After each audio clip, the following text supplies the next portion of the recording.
Rather than wasting your time being stressed about making the right decision, make the decision right. Making good decisions is what builds brands that last. Reed Hastings doubled down on streaming even when Netflix's DVD service was thriving. Sarah Blakely launched Spanx with her life savings even though everyone told her it was a terrible idea.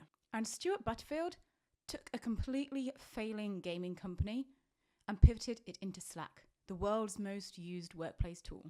These successes weren't about waiting for the perfect timing or making the perfect choice. They're about making bold, good decisions and sticking to them. Building proper brands is all about mastering decision-making under pressure. Get this right and you will win at everything you do.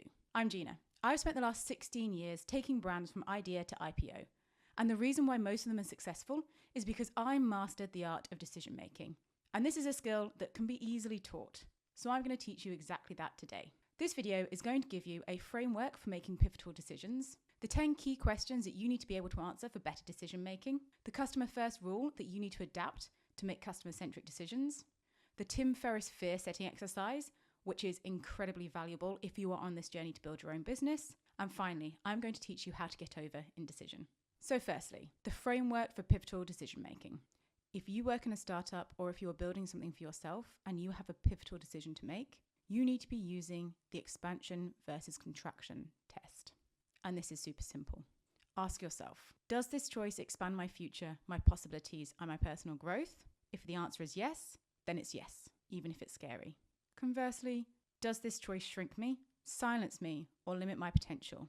If yes, then the answer is no, no matter how easy or sensible it might seem. So every time you need to make a pivotal choice, ask yourself, is this expanding or is this contracting me? But what questions should we be asking in order to make better decisions? Stephen Bartlett built Social Chain from the ground up and walked away when it was at its peak. This wasn't a mistake. His overall success has come down to the fact that he is able to make key decisions confidently and under pressure. As a founder, a creator, or a business owner, you probably know how overwhelming every decision might feel, whether it's the big strategic moves or the small daily choices that just all add up. These 10 questions, they'll help you focus, act faster, and make decisions that align with your overall goals and strengths. I'm going to leave them in a link in the description so you can have these as a framework to keep coming back to, but let's just run through these 10 questions that you need to continually ask yourself in order to make better decisions. In 1 year, what would I regret not having started today? Because the future you will thank you for taking action now.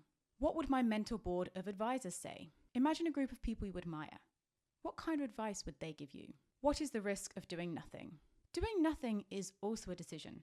Not doing anything could have major consequences, so make sure you know what doing nothing means for you and your business.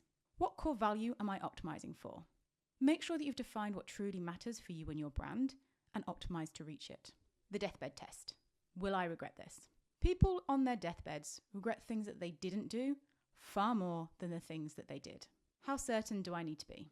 You will never be at 100%. And we'll talk about this later, but with these choices you're making every day and for big ones, think about what level of certainty you'll be comfortable with based on the risk of the decision that you're making. How can I treat this as an experiment?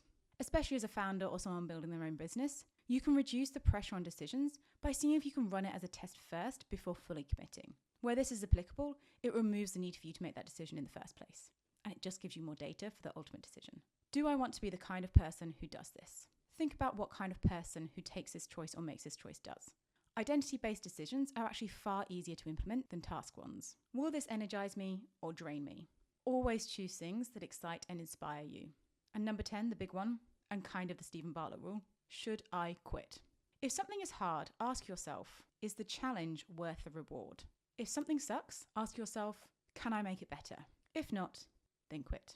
These 10 questions are an excellent framework and reference for you to come back to every day in your decision making.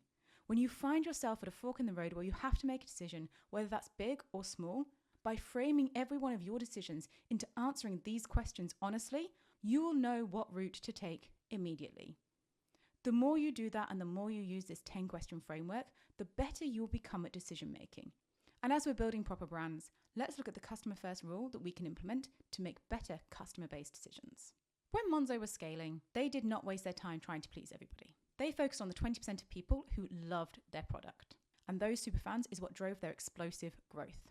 The 80-20 rule is paramount in startups and building your own business. This rule shows us that 80% of your revenue comes from 20% of your customers. But a lot of startups get distracted by the loudest voice or just trying to serve everyone, instead of actually focusing on the core audience that truly drives results. By identifying your most valuable customers, products, and strategies, you are able to double down on what works and forget about what doesn't. Focus on your vital 20% to guide your decision making, and you will build better, faster, and stronger. Let's just look at how this 80-20 works in practice when you are thinking about making a decision. The first step is to obviously define the decision. So clearly state what decision you're trying to make. For example, which marketing channel should I use? Step 2 is to identify your vital 20%. Look at your data and ask which 20% of my audience are driving the most towards this decision making. So which of your audience is most online? Which of your audience is most engaged? Which of your audience is most giving you the feedback that you can identify and use to help make this decision? Third step, focus on what will drive that result. So from that 20% data set, look at which channel is being used the most and prioritize that option, ignoring all the others. You have technically made your choice, but for step 4, we want to act and reassess. So you've made this decision, act on it, channel all your efforts into that one channel that you've chosen from the 20%, but keep revisiting this 80-20 breakdown regularly to make sure that you're still focusing on that 20%.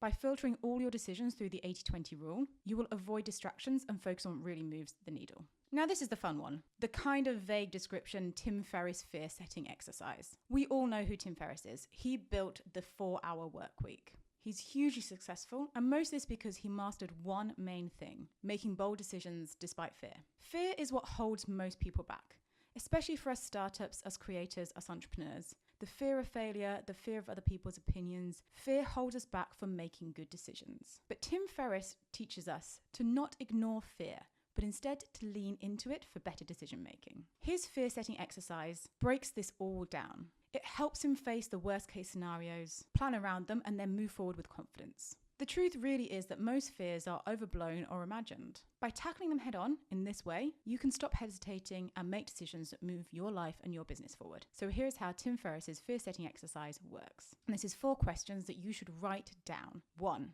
What am I avoiding because I'm scared? 2. What's the absolute worst case scenario? 3. How can I mitigate that worst case scenario? 4. If I had to reverse this decision, how would I do it? Once you actually write these questions out and write the responses of the decision you're trying to make, you will realize that most of your fears are overblown and the decision is not that big. You will then be able to move forward with your choice without turning back and looking at whether it was the right one or not. And finally, how do you get over indecision? Well, I didn't actually come up with this one. This one is from Barack Obama. He has spent his life making bold, big decisions. Obama's principle in all this: as soon as he got to 51% of making a decision, he went for it. Waiting until you are sure is a sure way to fail. So here's how you implement what Obama did for his decision making. 1. Accept uncertainty. No decision will ever come with 100% certainty. You will never reach that number, so accept that it doesn't exist. 2. Aim for 51% certainty. Once you are slightly more than uncertain, act. You do not need all the answers. You just need to move past uncertain and then get going. 3.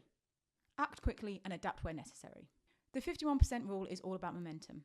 Make that first move, then stay flexible and adjust if things don't go as planned. It's far better to act and learn than to hesitate and lose ground. A rocket ship is off course 99% of the time and continually correcting itself. It's the indecision and the stagnation that means businesses fail. So making any decision is the right decision as soon as you are past uncertainty.